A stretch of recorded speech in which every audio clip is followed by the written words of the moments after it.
Yes, I'm Lorna and I'm the Executive Director at Safe Haven Animal Sanctuary. We were formed back in 1996.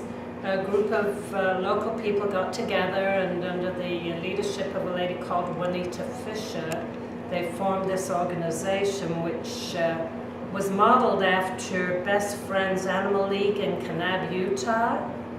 Best Friends is the biggest no-kill sanctuary in the country. And they saw a need for a facility similar to that in Las Cruces, and that's how it started. We were the only no-kill shelter for cats and dogs. Recently there's another one that's been established, and that's a very good thing because there's a huge demand for our services. When pets are no longer wanted or owners can't take care of them, then they like to bring them to a place where they think they'll either be adopted out or can live out their lives. And that's an alternative to taking them down to the shelter where they could most likely be euthanized. Adoptions have been very slow this year. There are an awful lot of organizations who are doing a wonderful job at adopting pets in town at different locations throughout the city, so it's made it more difficult to get people to drive this 10 miles out of town to come and adopt these pets. But one thing that sort of sets Safe Haven apart is we have history on our pets, we know their background, we know where they came from 90% of the time, and we also can vouch for their health. They're very healthy pets. They've all had their vaccinations, they've been tested for different diseases, and they've all been spayed or neutered. They're ready to go to a home. Well, it's kind of not a long story, but a good story, because I was in the hotel business for 10 years in management prior to this, and after leaving the hotel business and kind of burnt out on the corporate world, I thought, now what do I want to do? And I thought, well, I'd like to get involved with either animal care or with the environment, and this opportunity came along. They'd never had this position before. It was a brand new position, and I was able to bring my skills from the hotel management and background and get going with Safe Haven.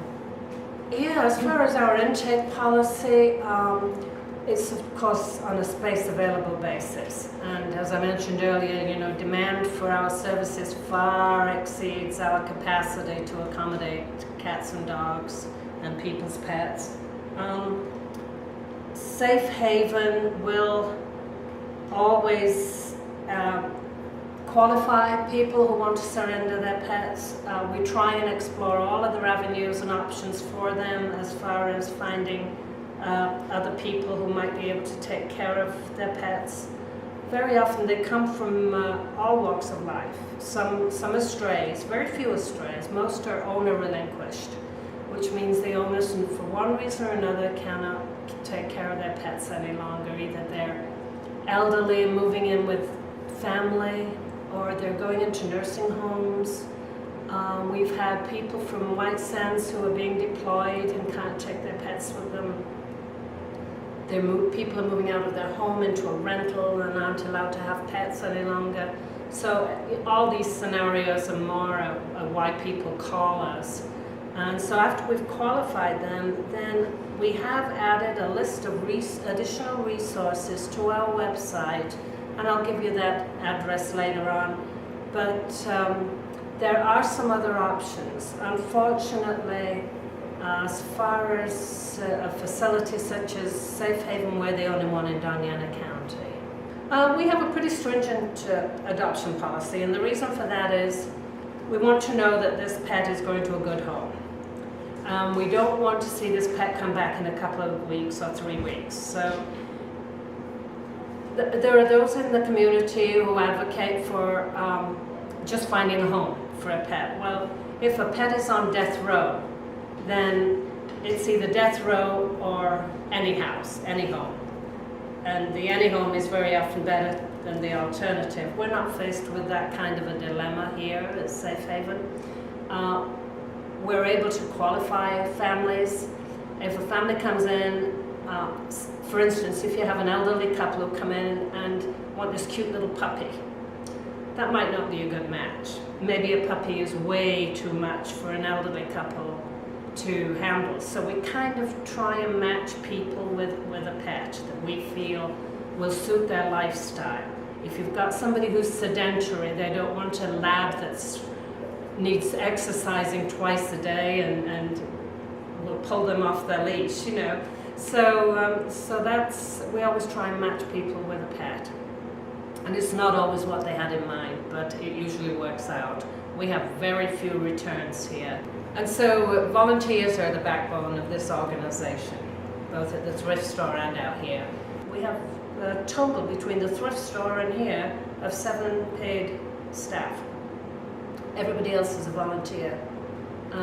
We have people who prefer to work with the cats, grooming them, cleaning, helping clean and feed. Some prefer to walk dogs and groom dogs. Others like to do landscaping.